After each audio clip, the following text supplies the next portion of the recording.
अस्सलाम वालेकुम। आज हम बच्चों चैप्टर 15 की एक्सरसाइज को सॉल्व करेंगे। सबसे पहले एमसीक्यूज देखते हैं। अब एमसीक्यूज क्या है, सबसे पहले फर्स्ट एमसीक्यूज है volume occupy by 15 moles of ammonia gas at RTP, मतलब रूम टेम्परेचर एंड प्रेशर पर 15 मोल्स ऑफ अमोनिया जो है वो कितना वॉल्यूम ऑक्यूपाई करेगा। देखो हमने पढ़ा है, अगर हम यहाँ पे सोल्यूशन देखें इसका, हमने पढ़ा है कि अगर 1 मोल अमोनिया है या 1 मोल कोई भी गैस है उसका वॉल्यूम होता है 24 डीएम क्यूब। क्लियर। और यहाँ पे हमारे पास कितने मोल्स हैं, 15 मोल्स। तो यहाँ पे आप क्या करोगे, 1 को 15 मोल से जो है वो मल्टीप्लाई करोगे। ठीक है, 1 मोल को 15 से मल्टीप्लाई करोगे। इसी तरह यहाँ पे 24 को 15 से मल्टीप्लाई करोगे तो यहाँ आंसर आ जाएगा 360 डीएम क्यूब। तो ये है वॉल्यूम बच्चों। अब आप अपनी बुक पे आंसर देखो 360 कहाँ है, तो इसका एग्जैक्ट ऑप्शन आएगा बच्चों सी। सेकेंड एमसीक्यूज है बच्चों, how many moles of natural gas CH4 will be present in a cylinder if its volume is 18 dm cube, यानी how many moles, यानी हमने क्या फाइंड करना है, हमने नंबर ऑफ मोल्स यानी n फाइंड करनी है। क्लियर। तो n का फार्मूला क्या होता है, गिवन मास ओवर मोलर मास, और एक n का फार्मूला क्या होता है कि जो वॉल्यूम आपको दिया गया है, ठीक है, उस वॉल्यूम को आपने मोलर वॉल्यूम से मल्टीप्लाई डिवाइड करना है। इसको मैं m लिख देती हूँ यहाँ पे। क्लियर है। तो जो वॉल्यूम गिवन है वो कितना है 18, मोलर वॉल्यूम कितना होता है 24। आप इसको डिवाइड करोगे आंसर आएगा 0.75। क्लियर। तो अपना ऑप्शन देखो 0.75 मोल्स किस में है, इसका एग्जैक्ट ऑप्शन आएगा बच्चों ए। थर्ड देखो, what will be the molar concentration of the potassium hydroxide solution if 2.0 gram of it, अगर मास उसका 2.0 है और उसको डिसॉल्व करें हम 100 cm क्यूब ऑफ सोल्यूशन में, तो ये क्या होगा इसका वॉल्यूम। हमें क्या चाहिए, molar concentration. Clear. Molar concentration को फाइंड करने का फार्मूला क्या होता है, अगर अपने नंबर ऑफ मोल्स को डिवाइड करना है वॉल्यूम के साथ, वो भी डीएम क्यूब में वॉल्यूम हो, तो यहाँ पे वॉल्यूम आप सबसे पहले डीएम क्यूब में कन्वर्ट करोगे। 100 को आप 1000 से डिवाइड करोगे तो हमारे पास वॉल्यूम डीएम क्यूब में आ जाएगा, और ये कितना होगा 0.1 डीएम क्यूब। अब वॉल्यूम तो आपके पास आ गया, ठीक है, बट नंबर ऑफ मोल्स भी नहीं है। और नंबर ऑफ मोल्स को फाइंड करने का फार्मूला होता है गिवन मास ओवर मोलर मास। क्लियर। गिवन मास आपको दिया गया है 2 ग्राम, मोलर मास पोटेशियम हाइड्रोक्साइड का आप खुद फाइंड करोगे। पोटेशियम का मास कितना होता है 39, ऑक्सीजन कितना होता है 16, और हाइड्रोजन कितना होता है 1। आप इसको सॉल्व करोगे तो बच्चों आंसर आएगा यहाँ पे 56। तो इट मीन्स दैट आप यहाँ पे 56 से डिवाइड कर दो, 2 को 56 पे डिवाइड करो, आंसर आता है 0.036 मोल्स। अब आपके पास नंबर ऑफ मोल्स ये आ गए, आप नंबर ऑफ मोल्स को वॉल्यूम से डिवाइड करोगे आपके पास आंसर आ जाएगा। नंबर ऑफ मोल्स कितने हैं 0.036, मोलर वॉल्यूम कितना है 0.1। आप इसको डिवाइड करो तो आंसर आएगा बच्चों आपका 0.36 मोल पर डीएम क्यूब। अब ये ऑप्शन देखो कहाँ पे है, ये ऑप्शन है बच्चे ए, तो आंसर इसका आएगा ए। ठीक है। अब फोर्थ एमसीक्यूज देखो। फोर्थ एमसीक्यूज है what will be the mass, यानी हमने क्या फाइंड करना है, हमने मास फाइंड करना है, हमें एम चाहिए, of sodium chloride needed to make a 15 DM cube. ये क्या है volume of its solution is concentration is this, और ये क्या है सी, यानी मोलर कंसंट्रेशन। मोलर कंसंट्रेशन की हम मास को फाइंड करने का फार्मूला क्या लगाएंगे, हम मोलर कंसंट्रेशन को वॉल्यूम जो डीएम क्यूब में है उससे मल्टीप्लाई कर देंगे। क्लियर। तो मोलर कंसंट्रेशन कितनी है 0.7, वॉल्यूम डीएम क्यूब में कितना है 15, इसको मल्टीप्लाई करोगे आंसर आएगा 10.5 ग्राम। अब ये देखो ये कौन सा ऑप्शन बनता है, ये ऑप्शन बनता है बच्चों बी, तो इसका आंसर आएगा बी। ठीक है। नेक्स्ट है बच्चों fifth MCQs, find out the concentration of sulphuric acid in mole per dm cube. हमने सल्फ्यूरिक एसिड की कंसंट्रेशन फाइंड करनी है। क्लियर। कंसंट्रेशन को फाइंड करने का फार्मूला क्या होता है, that C is equal to N over V. हमें सल्फ्यूरिक एसिड के नंबर ऑफ मोल्स भी चाहिए और वॉल्यूम भी चाहिए। चलो वॉल्यूम तो गिवन है but number of moles given नहीं है, तो सबसे पहले हम नंबर ऑफ मोल्स फाइंड करेंगे। क्लियर। वॉल्यूम इसका 10 cm क्यूब है, इसी तरह सोडियम हाइड्रोक्साइड का वॉल्यूम दिया गया है और उसकी कंसंट्रेशन दी गई है। हमने एक इक्वेशन लिखनी है। सबसे पहले हमने ये देखा कि सल्फ्यूरिक एसिड सोडियम हाइड्रोक्साइड के साथ एक करके सोडियम सल्फेट बनाएगा और वाटर। अब sodium hydroxide and sulphuric acid का जो वॉल्यूम है बच्चों वो गिवन है बट वो cm क्यूब में है, तो आपने दोनों के वॉल्यूम को डीएम क्यूब में कन्वर्ट करना है, इसको भी 1000 से डिवाइड करना है, इसको भी 1000 से डिवाइड करना है। क्लियर। तो ये आपके पास वॉल्यूम आ जाएंगे डीएम क्यूब में।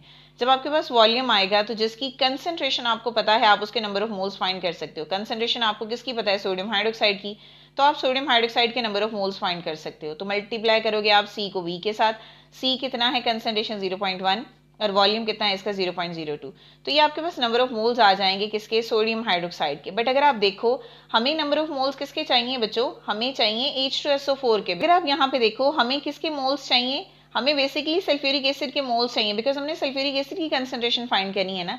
तो अब हम क्या करेंगे, सल्फ्यूरिक एसिड के मोल्स को इस इक्वेशन से रिलेट करके फाइंड करेंगे। अब यहाँ पे कुछ नहीं है, तो यहाँ पे 1 मोल सल्फ्यूरिक एसिड है, यहाँ पे 2 मोल सोडियम हाइड्रोक्साइड है। क्लियर। तो यहाँ पे देखो, अगर 2 मोल हमारे पास सोडियम हाइड्रोक्साइड हो तो वो रिएक्ट करता है कितने सल्फ्यूरिक एसिड से? 1 मोल H2SO4 से। क्लियर हो गया? और अगर 1 मोल हमारे पास सोडियम हाइड्रोक्साइड हो तो वो कितने सल्फ्यूरिक एसिड के साथ रिएक्ट करेगा? 1 को 2 पे आपने डिवाइड कर देना है। हमारे पास सोडियम हाइड्रोक्साइड के कितने नंबर ऑफ मोल्स है? 0.02। तो यहाँ पर आप लिखोगे 0.002 ये मोल्स हैं सोडियम हाइड्रोक्साइड के, और सल्फ्यूरिक एसिड के कितने मोल्स के बराबर होगा? ये हाफ को मल्टीप्लाई कर दोगे 0.002 से, आपके पास आंसर क्या आएगा? 0.001 मोल आ जाएंगे। क्लियर? अब ये मोल आपके पास किसके आ गए हैं? सल्फ्यूरिक एसिड के। क्लियर? सल्फ्यूरिक एसिड का मोल भी है, वॉल्यूम भी है, आप मोलर कंसंट्रेशन उससे फाइंड कर सकते हो। क्लियर? तो ये हमारे पास सल्फ्यूरिक एसिड के नंबर ऑफ मोल्स आ गए। अब number of mole sulphuric acid के हम यहाँ पे लिखेंगे, वॉल्यूम सल्फ्यूरिक एसिड का दिया हुआ है जो हमने डीएम क्यूब में कन्वर्ट किया था 0.01, आप इसको डिवाइड करोगे तो आंसर आएगा 0.1, और ये बेसिक नंबर ऑफ मोल्स हैं सल्फ्यूरिक एसिड के। ऑप्शन देखो ये कौन सा होगा? तो यहाँ पे ऑप्शन है बच्चों exact C. MCQ number 6, if the molar mass of the compound is this, its empirical formula is this, what is the molecular formula? ठीक है, तो अगर हमने मॉलिक्यूलर फार्मूला फाइंड करना है तो उसके लिए हमारे पास फार्मूला क्या आना चाहिए? एम्पिरिकल फार्मूला को आपने यहाँ से n से मल्टीप्लाई करना है, तो हमारे पास तो यहाँ n ही नहीं है, तो n का फार्मूला क्या आता है बच्चे? n होता है इक्वल हमारे पास मोलर मास के, ठीक है, और डिवाइड हम इसको करेंगे एम्पिरिकल फार्मूला मास से। क्लियर? तो मोलर मास गिवन है 178, वो हमने लिख दिया, बट एम्पिरिकल फार्मूला मास नहीं है, लेकिन फार्मूला तो है ना, तो आप एम्पिरिकल फार्मूला से उसका मास निकाल सकते हो। यहाँ पे मैंने लिख दिया इंडिविजुअल 89 है। क्लियर हो गया? तो अब आप क्या करोगे? अब आप 178 को डिवाइड करोगे 89 से, जब आप इसको हल करोगे तो आंसर आएगा यहाँ पे 2, तो मीन्स n की वैल्यू कितनी आ गई? 2।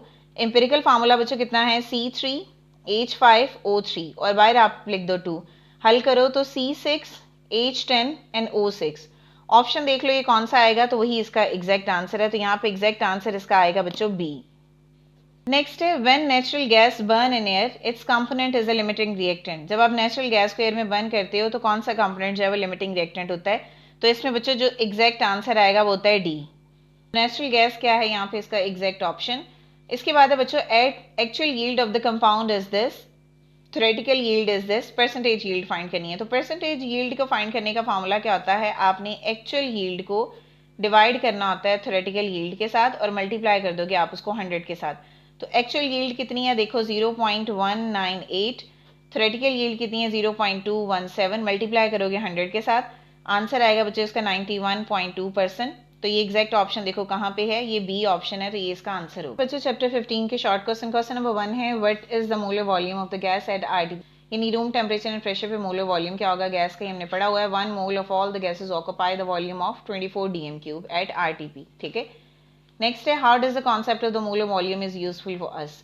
So the concept of the molar volume is useful to calculate the number of moles of the gas and mass as well। आप इससे number of moles and mass दोनों चीजें find कर सकते हो। ठीक है, नेक्स्ट है, how does the molar volume relate to the Avogadro law। तो सबसे पहले आपको Avogadro law का पता होना चाहिए। Avogadro law है क्या?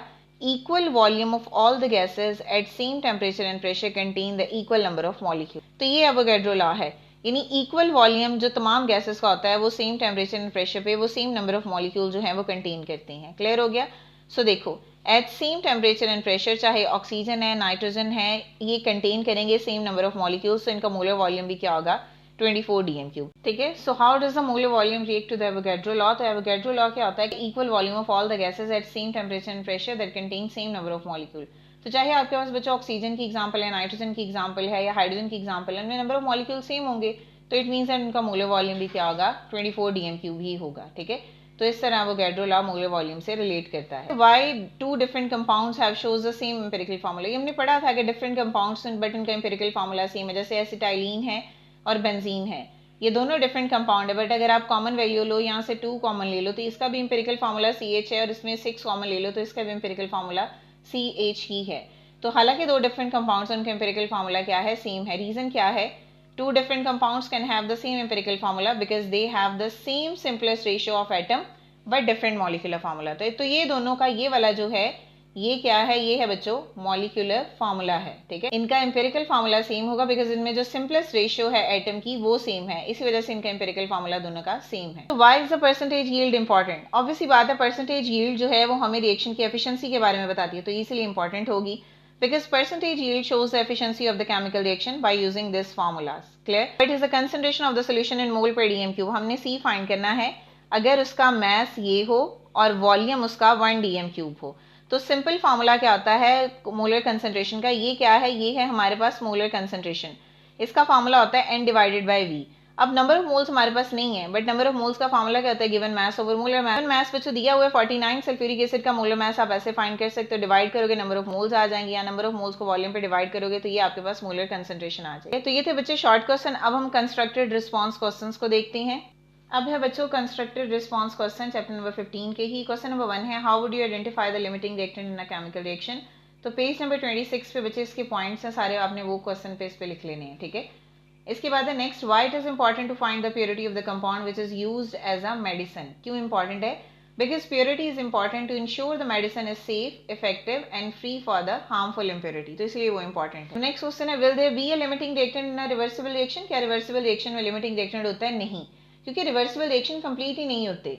There is no limiting reactant in a true reversible reaction because reversible reaction never goes to completion. How do you know if a formula is empirical or not? आप कैसे find कर सकते हो कि formula empirical है या नहीं है? Empirical फार्मूला क्या होता है बच्चों, ये शो करता है simplest whole number ratio of atom of each element in a compound. If the ratio of an atom can be reduced further, तो it means that कि वो फार्मूला empirical नहीं होगा। For example, C6, H12 and O6, अगर आप इसमें से common ले लो वैल्यू, तो यहाँ पे बच्चों 6 कॉमन आ जाएगी, तो ये empirical फार्मूला है।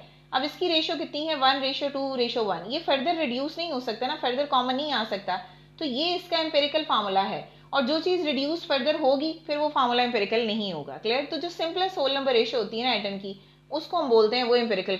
नेक्स्ट क्वेश्चन है, write down the one method to find out the molecular mass of a compound without knowing its molecular formula. मतलब मॉलिक्यूलर फार्मूला बताए बगैर आप कैसे मॉलिक्यूलर मास जो है फाइंड कर सकते हो।